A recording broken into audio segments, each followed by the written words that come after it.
All right, if you've ever wanted to learn how to add AI elements into your video and animate them, stick around and I'll show you how to make something like this.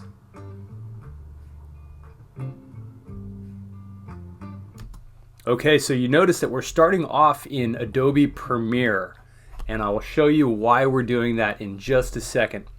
But the first step to making a video like this is you're going to need some video to add your elements to.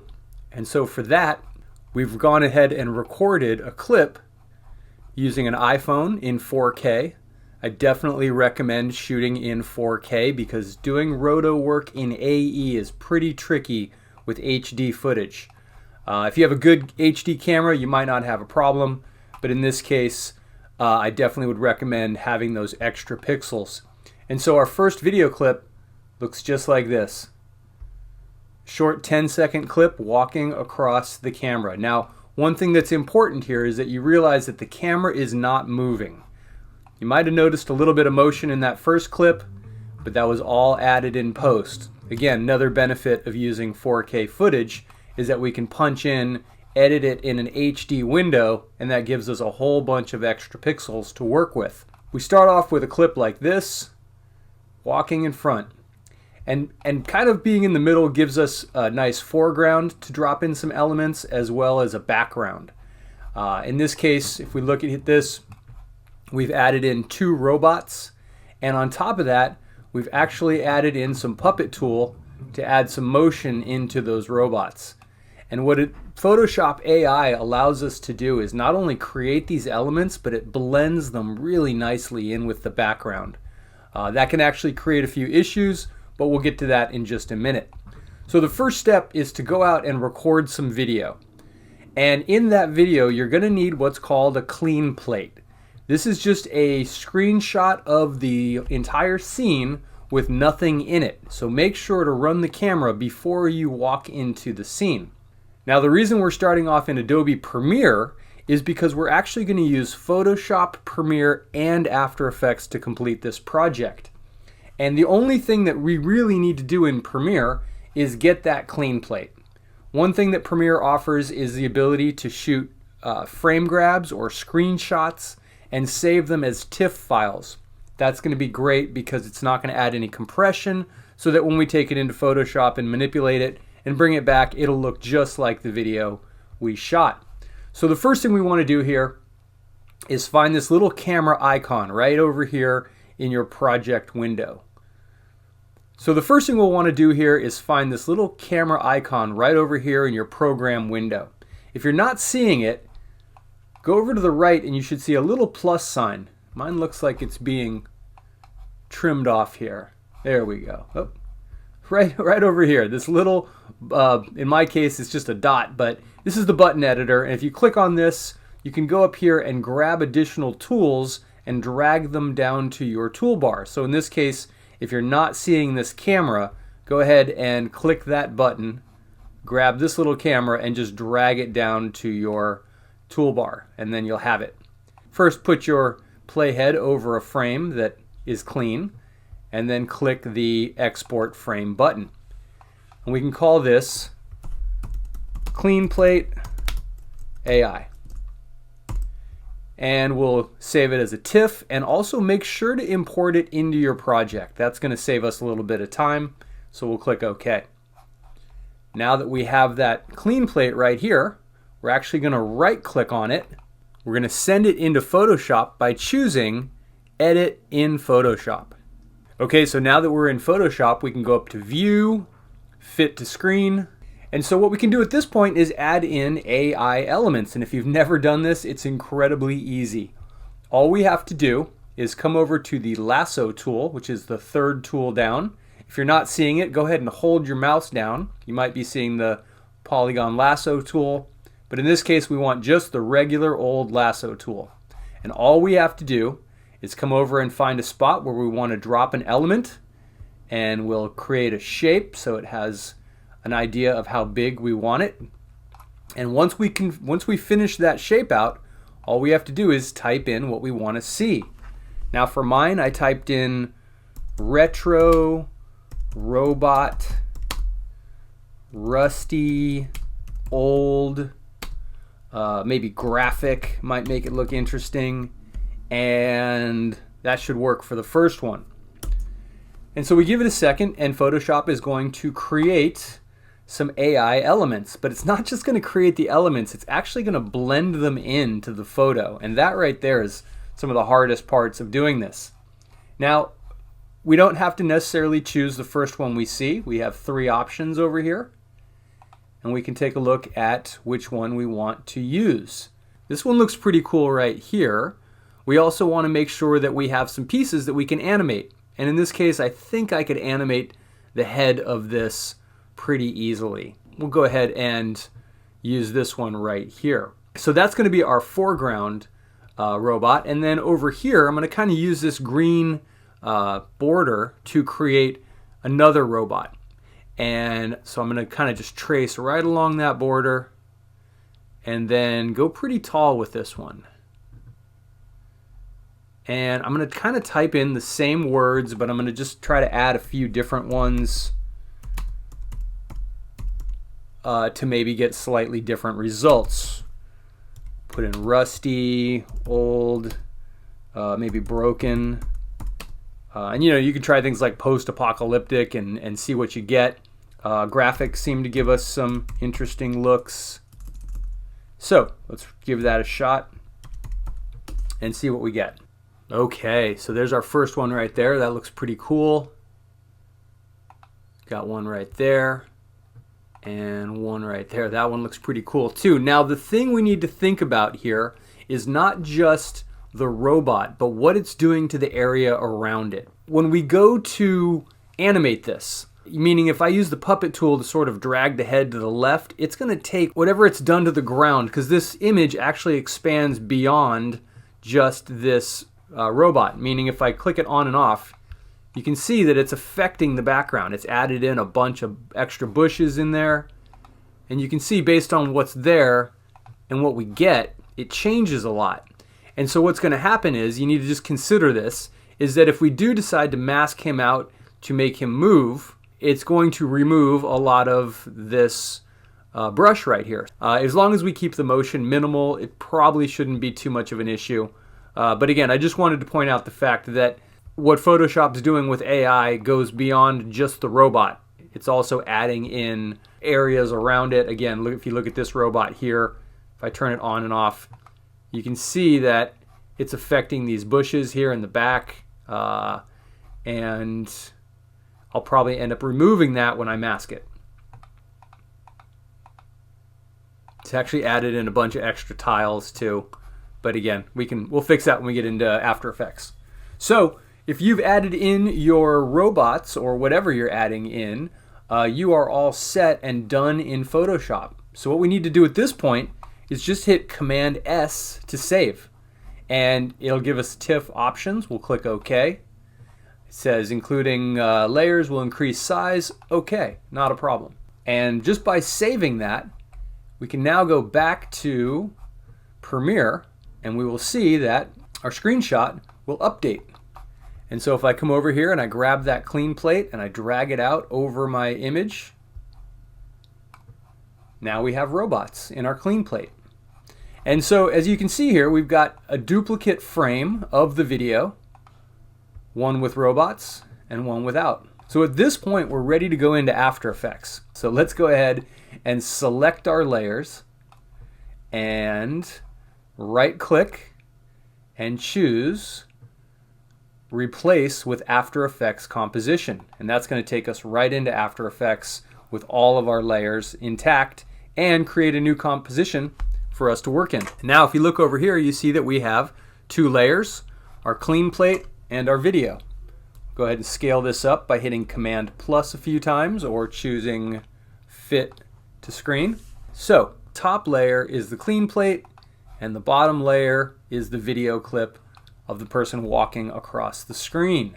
What we'll do first is simply turn on the clean plate, and we'll come over here and grab our pen tool, and we need to mask out this robot. But again, be aware that there's going to be additional shading around the robot.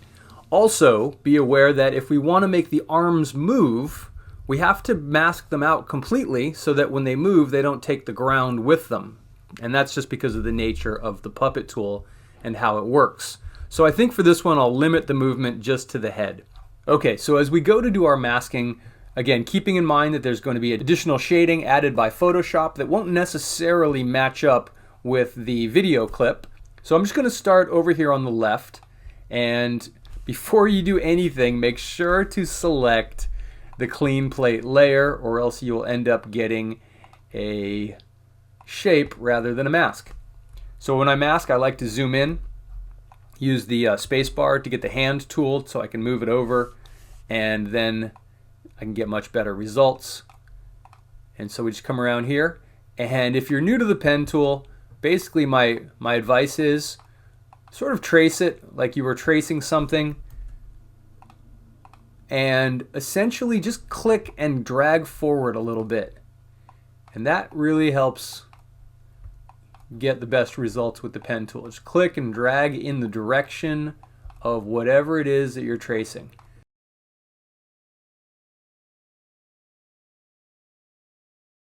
Once I've got a pretty decent mask going here, again, this is where I'm going to start to think about the ground around the subject. So I'm going to kind of go wide over here. And at this point, I'm going to zoom out and head over here.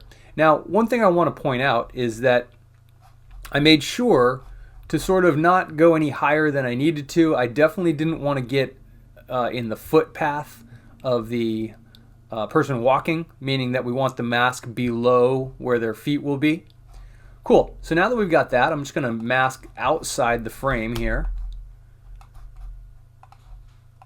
And then do the same thing, but for the robot, I'm going to try to kind of get right beneath it and then come right up just like this. But I want to animate the head. So for that reason, I'm going to get in pretty close around the head and the neck. I'm going to lose all these bushes right here, but that's okay. And I could even do that arm too, but for now we'll just do the head.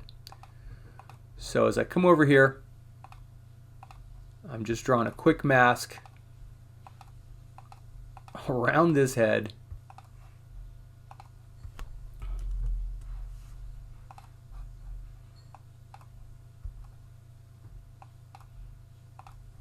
Okay, so we finished up the mask, and I just want you to see what I kept inside the mask here. Notice that if I turn off the video clip, you can see that all we really kept was the robots and a little bit of ground underneath. Again, this doesn't need to be there. We're not going to use this, but it allowed me to connect this in one big mask. If I had more time, I might mask these individually, put them on their own layers. But the point is that now we have believable interaction between the subject and the robots. So you notice if you look at the first one here, and let's go ahead and hit Shift Command H just to remove the mask for a second, or at least remove the outline of the mask. And now if we zoom in on this first one, it actually looks pretty good, right? We can walking behind it somewhat believably, and that looks great. But when we get to the second one, you're going to see the problem we run into, is that now this robot is also in front, despite it being further back in the scene. So what we need to do is we need to mask out the subject so that they move in front of the robot. And the way we're going to do that is by creating a little sandwich here. We've got the video clip on the bottom, we've got our clean plate, and what we're going to do is we're going to duplicate the video by hitting Command D. We're going to drag it up to the top, so now we have the video on top and on the bottom. Now we only need to roto out the area that crosses in front of that robot. So if I hit the T key and I drop the opacity just a little bit so I can see that robot, now I can go ahead and move the playhead to right where we first see the robot. And you can see I masked out this arm a little bit, so I'm going to go ahead and back it up to right there. Now it would also be a good idea to be able to see the whole subject, but we'll get to that in a second with the Roto tool. So that's all I need. So I'm going to go ahead and click on this layer and hit Shift Command D and remove the beginning. And then I'll go a little bit past the robot. And again, notice, see, it's not just the robot. You see that blending that's still part of that image. So we'll go a little bit past that. and then we'll hit Shift Command D again and delete the second half. Although make sure not to have all your clips selected when you do it. There we go. But what's going to happen again in this short section right here, we're going to remove all the area around the subject. We're just going to keep the subject, so all of this that's covering the robots is going to disappear. So let's show you how that works right now. And to do that, we're going to use the Roto tool inside of After Effects. So what we want to do is we want to go ahead and double click on this layer. By double clicking it, that opens it up in the layer view. That's where we want to do all of our Roto work. And so what we'll do next is we'll select the Roto Brush. And if we come up to this tool right here, you can hit Option W, or you can click on this tool. It's right next to the puppet tool. And I'm going to set it to the main Roto Brush. There it is. Okay, so now we have the Roto Brush selected. And the way this works is, what we want to do is we want to click and draw a selection on our subject. Now if the brush is too big, you can hold down Command, and you'll see if I hold down Command and drag, the brush gets bigger or smaller. Now just by clicking, it's already trying to make a selection, but let's go ahead and fix this selection a little bit. Obviously you can see in areas it's selected too much, and in some areas it hasn't selected at all. So I'll go ahead and click again, and I just need to really kind of bring the brush through that area, and notice it grabs it pretty quick. Same with over here, and we'll go up and get the head as well right here. Okay, so by default it's doing okay, but obviously it needs some help. So here we go. Let's come over here to this frame and we'll fix it up, and then we'll track it forward and backwards and see how it looks. So now that we can see everything, what we want to do to remove these extra pixels that we don't want, we're going to hold the Option key, and you'll notice that our Roto Brush turns into a red minus tool. So if I hold down Option and I come over here, it allows me to remove certain parts.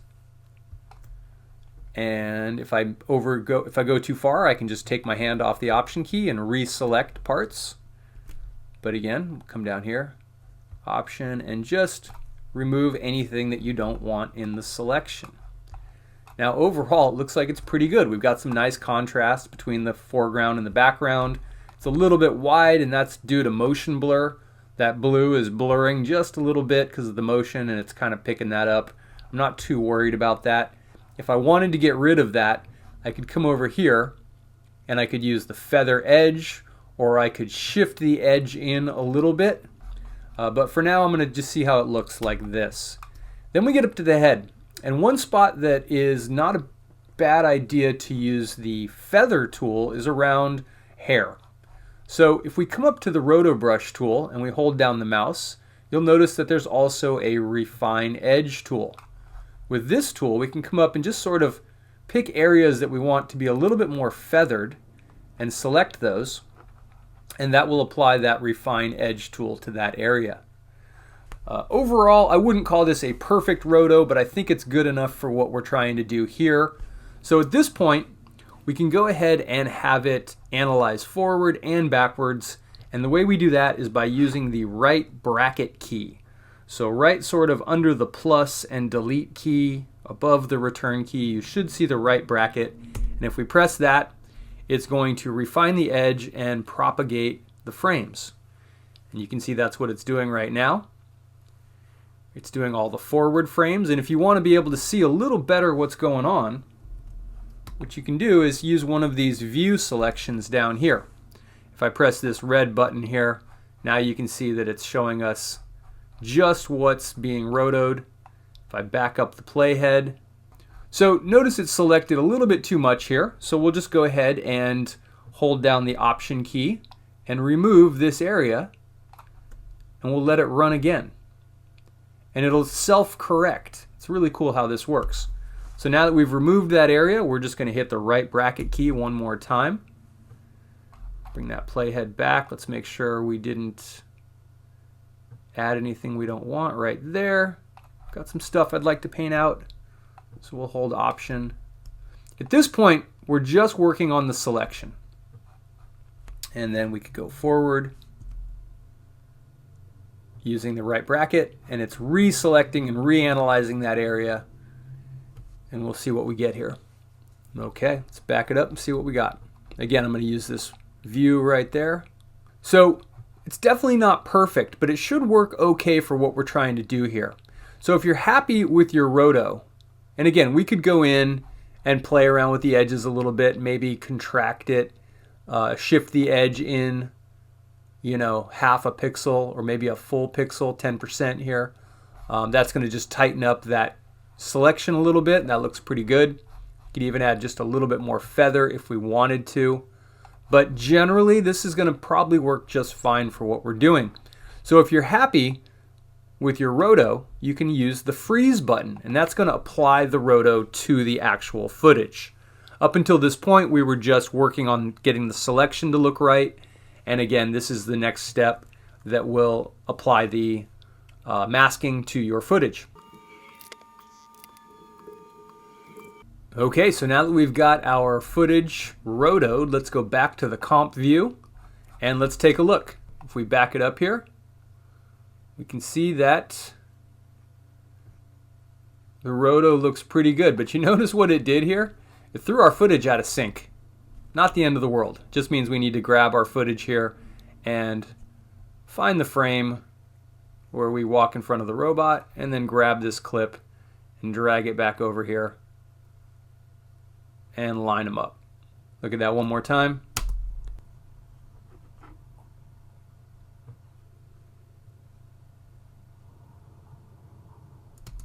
Okay, so, you know, if we kind of take a step back and go through frame by frame, you can really see that overall this worked pretty well. Because of the fact that I have natural elements like these wood piles that I walk behind and natural elements like this wood pile that I walk in front of, your brain just sort of sees these robots and just assumes that they're part of the landscape. And so we don't have to do a whole lot other than a quick mask and a quick roto to make them part of the scenery. And so again, if you look at the robot, mask looks good, everything looks pretty realistic. And then when we come over here to this robot, now this is the tough one, notice that the roto, even though it wasn't a perfect roto, looks pretty good, right? You can maybe see a little outline around the hand because of the blur. Shooting with a higher shutter speed could help some of this excessive blur. This was shot on an iPhone, which generally, in order to deal with lighting conditions, iPhone will adjust your shutter speed up and down, which is not always the best thing because we end up with a little bit more motion blur than we'd like, but it's fine for this example. And again, notice that everything crossing in front of the robot, although it looks like I might have lost a little bit of my toe right there. Looks pretty good. And with a little bit more time, you could fix things like that disappearing rubber right there. You know, so anytime you use the roto tool, definitely go back and take a second and analyze what exactly happened because, you know, it's not perfect and it might take a little bit more than one pass to get it perfect. But when you think about how much time it saved us over having to hand mask this, it's amazing how efficient that tool is. But at this point, we're looking pretty good. Next step is to have a little fun and use the puppet tool and add some motion to these robots. Now, I'm not going to go crazy. I can't animate these to be, you know, live moving robots, but I could definitely add some wiggle to the head and maybe move this arm just a little bit. So at this point, what we can do is start with this guy. We'll zoom in and we're going to go up and grab the puppet tool. Now, the puppet tool is a pretty cool tool. If you've never used it before, essentially what you do is you add points with this tool and then you can grab that point and drag it right or left. But the problem is you need to anchor your subject, meaning that if I put a point in its chest and put a point up there and decided to start dragging, notice that the entire layer is moving. We don't want that. And the way you can fix that is by coming down and just putting a bunch of points right there. Now that'll limit the movement below this area. And notice if I grab this, it's really just, oh, we're still seeing a little bit of wobbling there. So I'll hit Command Z and I'll come down and add a bunch of points down here to help anchor that. Maybe put a couple in the shoulders and the arms So that now if I drag this head left or right, notice that the ground's not moving, and that's definitely what we want. So in order to animate this, I'm just going to go back to the beginning. Now I'll zoom out a little bit, and let's go ahead at this point and trim our comp down. There we go. I really don't need much before the person enters, so we'll grab this bar here and drag it in, and then we'll go just past the roto, and we'll drag in this bar. This is our workspace bar, and then we'll right click in the middle and choose Trim Comp to Work Area. At this point, I've got my puppet tool, and if I want to see those keyframes, I can click on this layer and hit the U key, and notice that I was being lazy and they all ended up in the middle of my timeline. I'm going to go ahead and drag those back to the beginning. So we'll just select all those points, drag them back to the top. And basically what these are like the starting point for the animation, meaning that when the animation begins, it's going to look like this. And then as we go through, I'm just going to drag it maybe a second ahead, but I need to deselect this layer, and then I can get the puppet tool and go ahead and drag these points to the left a little bit, and then go back and drag them to the right a little bit. Not too much. I don't want to deform the head too much, but every second or so, maybe bring it up a little bit. Go a second forward, maybe bring it down just a touch. Come over here, take it back to the left. Over here, take it to the right. And just a few more of those, and we should have some nice movement from this robot.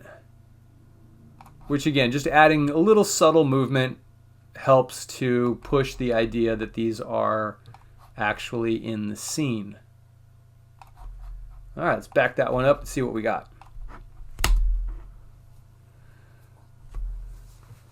Okay, so some pretty cartoony movement. Obviously, we could go in and space some of those keyframes out if we wanted, but at this point, you get the point. All right, now let's go over and do the same thing with the other one. We'll back this up to the beginning.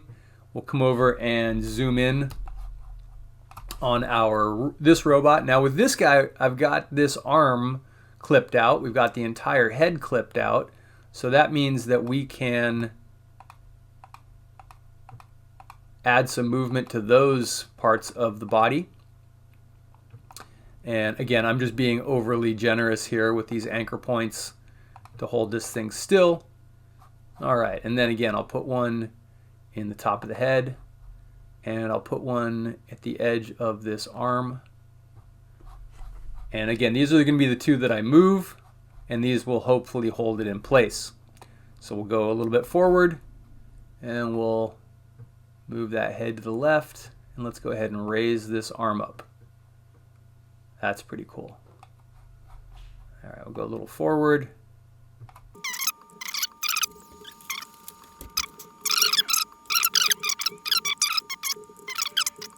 Okay, and now if we zoom out a little bit, we'll hit Command minus and take this back to the top. You can click off the clean plate. We can turn the roto plate back on, and this is what we have. It's almost like they need to be singing a song or something. Okay, and not that we really need it, but one last thing you might want to do is add in just a touch of color correction.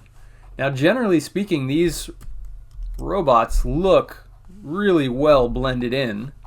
The colors look great, the lighting looks great, but you know, adding a look or a filter would only help to sort of bind together these images. And so what we'll do is we'll go up to Layer, New, Adjustment Layer. Now, an adjustment layer is just an empty layer that sits on top of your layers and only affects what's beneath it. Now, since we've got all these layers beneath it, this adjustment layer will affect all of our layers. And what I'm going to do with this adjustment layer is I'm going to right click on it. I'm going to go to Effects, and then I'm going to go to Color Correction, Lumetri Color. So again, It's the same color correction that's in Premiere.